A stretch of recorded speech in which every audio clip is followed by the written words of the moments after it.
We are back on the Huddle, Fox Sports 1700 and 956sports.com. I'm Clay Williams, CBS 4. I'm Jake Berry, 956 Sports. Hey, coming up on Fox Sports 1700 tonight, catch the Longhorns taking on the number 4 ranked USC Trojans at the LA Coliseum. It's a rematch of the 2006 Rose Bowl. You remember when the Texas Longhorns won that national championship. It's the first time they've met since, and we will have the pregame right here on Fox Sports 1700 at 6:30, kickoff at 7:30 with the inimitable Craig Way bringing you all the calls on your home for Longhorn football, Fox Sports 1700. Well, I think somebody they might want to talk to last night held it down in the second half. I mean, his team was incredible. The Rio Hondo Bobcats, I mean, against St. Joe's, incredible game. Against St. Joseph at St. Joseph. Yeah. Canals Field. Mm-hmm. They might, UT might want to talk to this guy because they need all the help they can get. But we've got Coach Rocky James on the line. Good morning, Coach. Good morning. Coach, 27-0. What did you tell your team there as you began, I guess, the second quarter? Because that's an amazing comeback to come back from 27-0 down. Yeah, I don't think I can say it on the phone what I was saying, but to paraphrase it, we just needed to start playing football. We were just reeling back. Everything they did, it just seemed like it was going to be a big play, and everything we did was a negative play. So I just told them we just need one score, and I was actually going to kick a field goal. We had gotten down to like the 10, and I was like going to kick. It got to fourth down. I was going to kick a field goal just so I wanted some points on the board so these kids could see some points. And we were able to get a touchdown out of it. So from that point on, we had 3 defensive stops, and we couldn't stop them at all. I mean, they were scoring on 1-2 plays. They were scoring, and we kind of settled down. I got 10 new faces on defense. So they're young. Last week we had given up some points, too, to Gruya and not Gruya, to Lincoln Juarez. And so they were kind of tripping out a little bit. So just kind of settled them down, and we started playing some good defense. And once we got the ball back, we scored again. We got the ball back, we scored again. So I was like, all right, we're making a game out of this. And it was a humid night last night, and they started getting tired. They got a lot of kids that go both ways. They started getting tired.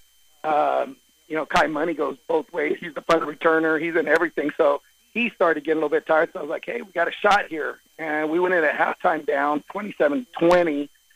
We come back in the second half. We get the ball, and my quarterback takes it like 75 yards for a touchdown on the first play, so it was tie. And from that point on, it was just a seesaw battle back and forth. We'd get a stop here and there. They'd get a stop here and there. And I thought whoever had the ball at the end of the game was going to win. We were up 4 at the end of the game, and they had the ball last with 3 minutes, and you don't want to give Kai Money the ball with 3 minutes left. And we were able to hold them. They got down to the 6-yard line, I believe. And the game ended there. We got 1 down. After that, we held them on 4 downs, and then we killed the clock with 5 seconds. That's just amazing, Coach. The fact that you had just been part of a big comeback game, that you were on the other side of the previous week against Juarez Lincoln, did that make a difference? Did you say, hey, look, they did it against us last week. We can do it against these guys this week?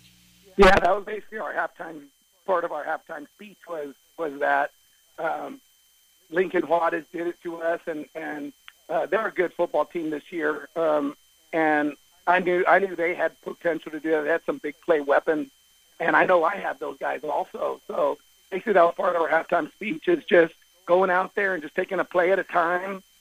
Defense, we need to step up at times. I know that they have a great offense. They are really good. And I go, we just got to get a stop here and there. I go, the offense is going to put up our points.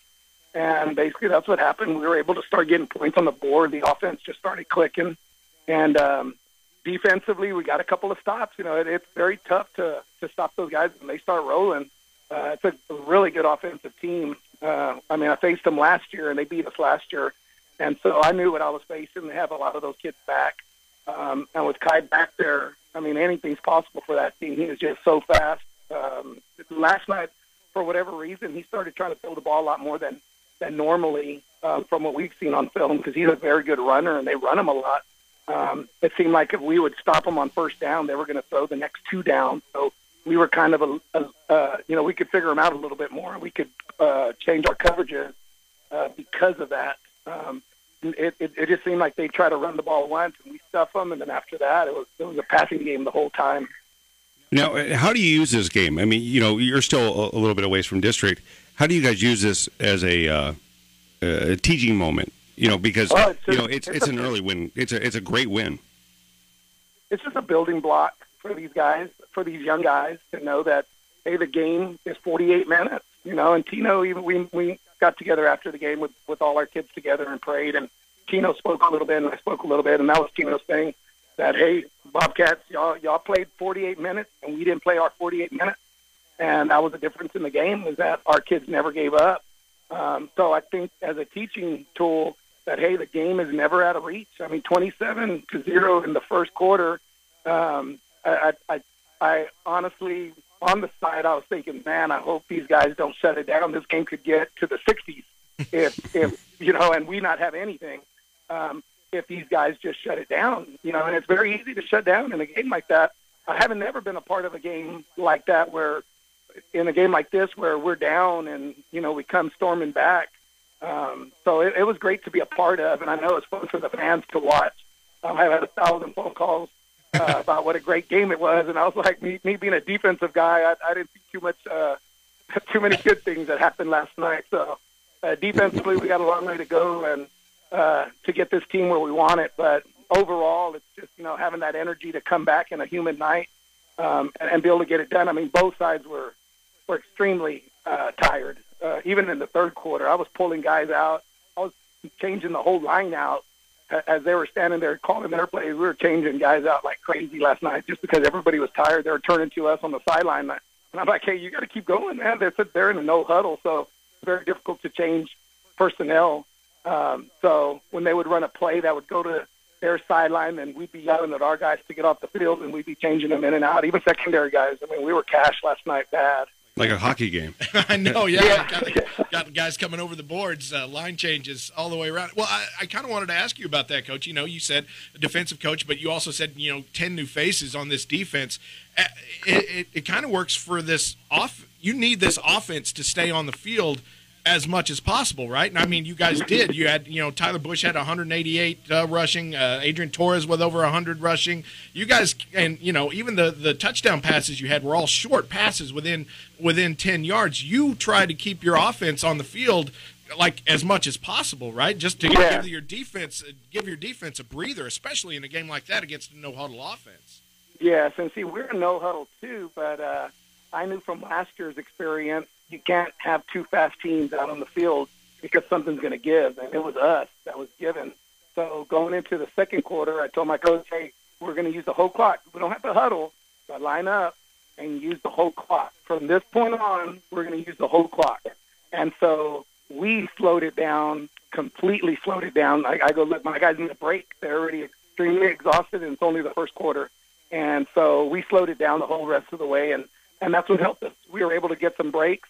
Kai and them scored on some big plays. Theirs were big plays, and their guys were just exhausted. They're running back, their receivers. I mean, you could see they're all bent over trying to catch their breath. So when I started seeing that, I was like, all right, we're going to be all right.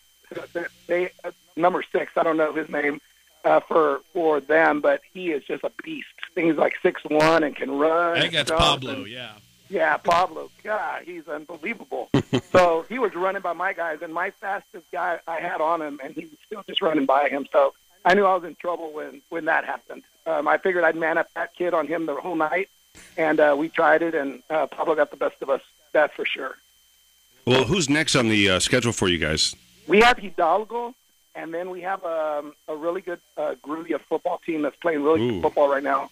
Is Gruya. So, and then from there we got a break, and then we start district with Port Isabel. Hidalgo, I think you're familiar with their coach. Yes, very well, actually. Yeah, I wanted to ask you about that, Coach, because you guys have had, talk about a roller coaster season. We talked about the incredible comeback last night.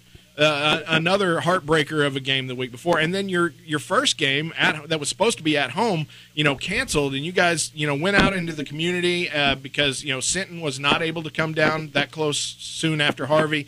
You guys all went out into the community and raised, all this these goods and money and items and everything for the folks at Harvey. It seems like it's probably been about 7 or 8 game season already for you guys, I would imagine, with everything you have gone through so far. Yes, sir. It was just a different year this year. I mean, the way everything has played out. Was for them to, excuse me, for them to change to the next person. Yeah, it's just been a different year for us. I mean, not been able to play that first scrimmage because Harvey was coming in, and then we weren't able to play the first game because Simpson got rocked over there.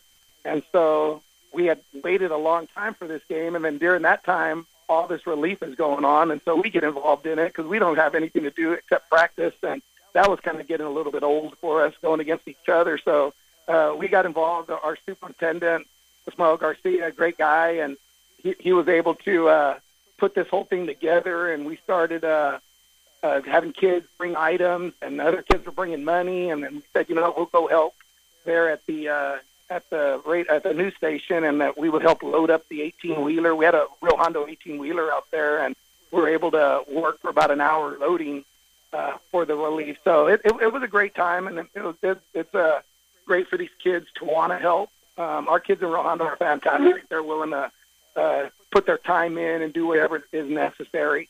So I was happy with the way the kids responded here in Real Hondo. So and then getting into the first game, Lincoln Waters, we just started off terrible, gave up a kickoff return, and it went from there. And second half, we started playing really good, solid football. Went up on them about, I think, 12 points. And then they just came storming back. They scored 2 unanswered touchdowns to win the game. So, yeah, it's been a wild ride. And then playing these guys, and now I got Monty this week coming. So it's going to be fun. Coach, what is it about that Waters-Lincoln game? Because every year it seems like you guys are going into overtime. You guys are going to, you're going for it, so you don't have to go into overtime. Or, this year, the comeback. You guys always have battles, and then they're a 6A. Yes, I don't know what it is. I like playing them. They like playing us. They bring out the best in us, and I know we bring out the best in them. And I think we're probably even on wins.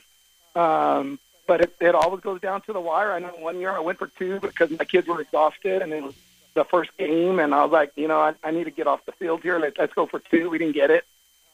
We beat them last year here pretty handedly, and then they got the best of us this year. So I know it's been a good series for us, and their head coach really likes the series too. He knows he's playing a solid 4A school. It's not any 4A school, and he knows he's playing a solid one. And his kids celebrate like they beat a big 6A school. So I know that they prepare for us, and they're ready for what we're going to bring to the table each year.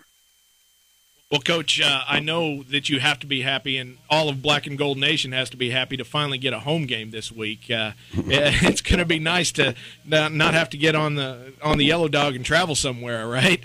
Yes, sir, and it's also homecoming. So, oh wow! In more ways than one. In more ways than one, it's homecoming. Yeah. Yes, sir.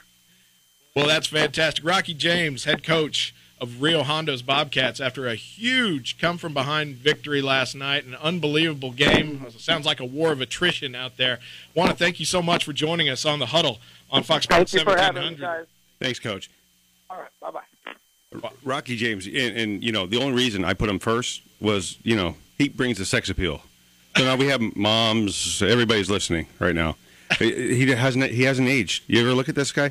He has a brother in I believe his brother has kids at Pioneer, but Dino, they both look young.